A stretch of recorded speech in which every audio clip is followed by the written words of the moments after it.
Assalamualaikum dan salam sejahtera saya ucapkan kepada semua penonton. Jadi tajuk kita pada hari ini kita akan bincangkan tentang fuel injector.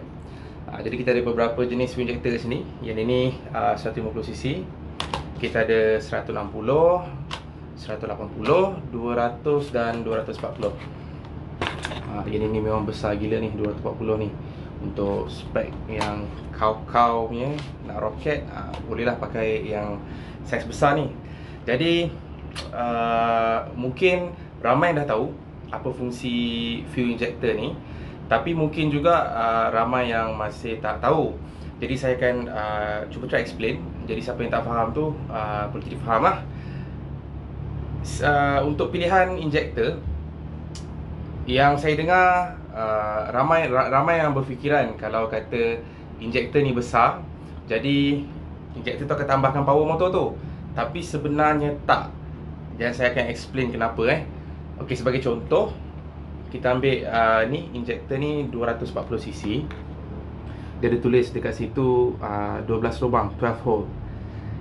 Kita ambil pula injector yang sama. Injector ni 160cc. 160cc pun dia ada 12 lubang juga. Jadi kalau kita tengok dengan logik, dua injector ni jumlah lubang dia sama. Dua injector ni saiz lubang dia sama 12 lubang. Yang ni pun 12 lubang. Jadi macam mana injector yang kat sini ni dia boleh flow lagi banyak. Maksudnya dia boleh flow 240cc. Yang ni dia boleh flow 160cc. Okey, sebabkan lubang dia sama, jadi sebenarnya injector 240cc ni lubang dia lebih besar. Okey, bila lubang dia lebih besar, kita kena faham bila lubang dia besar, dia akan spray minyak tu dalam droplet yang lebih besar. Maksudnya injector 160cc tadi ni dia akan spray lebih halus compare dengan injector 240cc.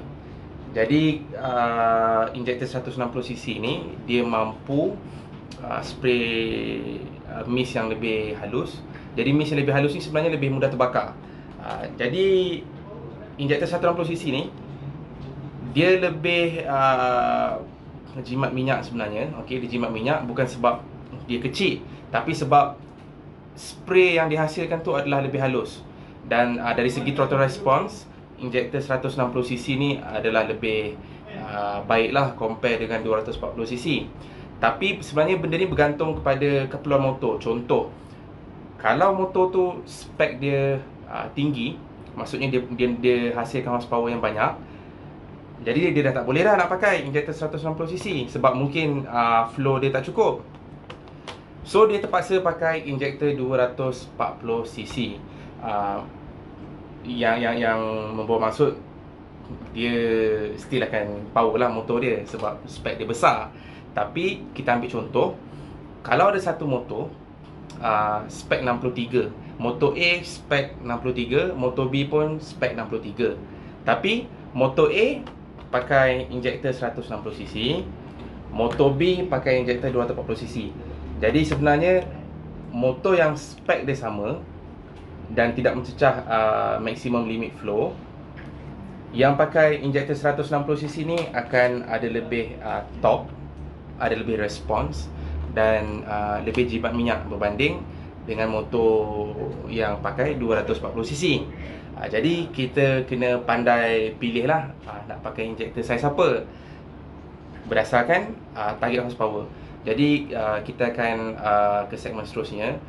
Saya akan tunjuk sedikit apakah saiz injector yang kita perlukan based on target horsepower kita.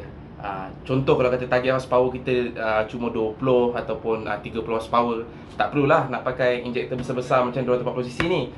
Sebab ialah yang saya dah beritahu tadi. Yang pertama, injector yang kecil ni lagi jimat minyak, spray pattern dia lebih halus, respon dia lagi tinggi, and dia punya top karakteristik tu, maksudnya rasa dia bila kita bawa motor tu, kita pulas, ada response.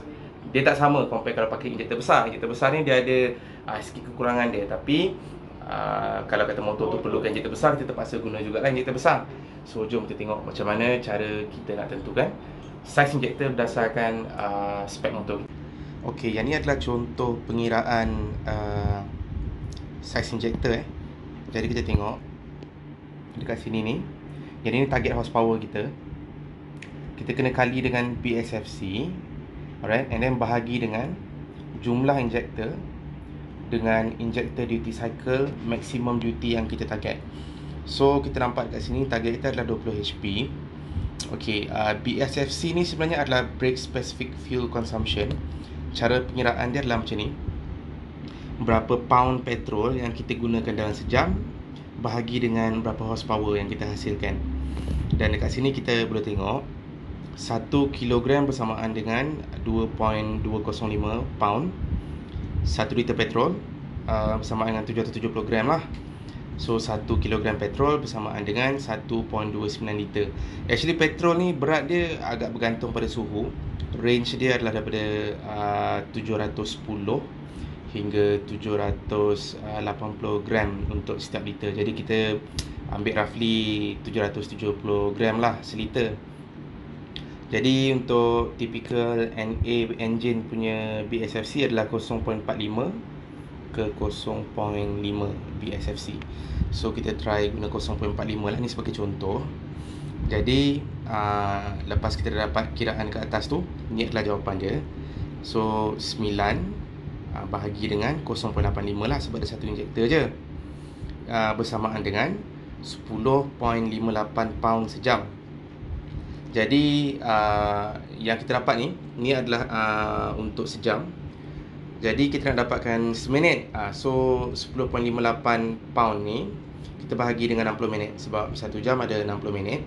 So kita akan dapat 0.176 pound seminit.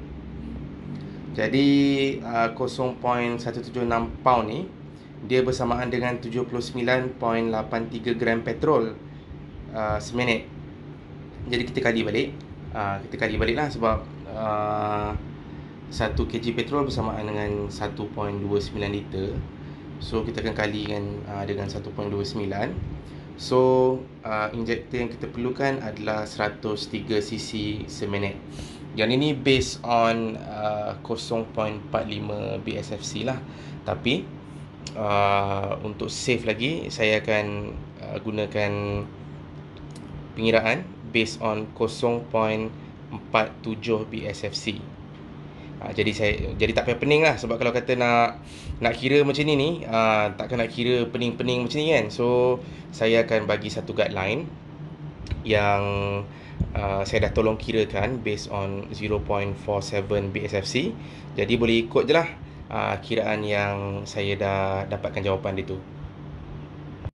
Yang ni sebagai contoh kita boleh tengok berapa saiz injektor untuk target horsepower yang kita nak capai.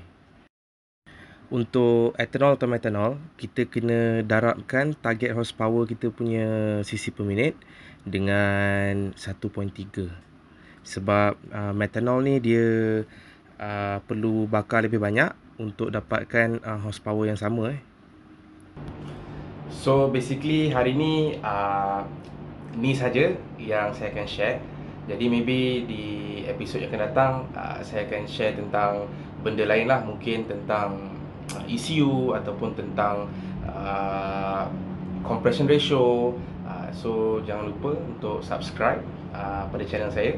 Dan insyaAllah saya akan buat lagi video-video yang boleh bermanfaat untuk kita semua.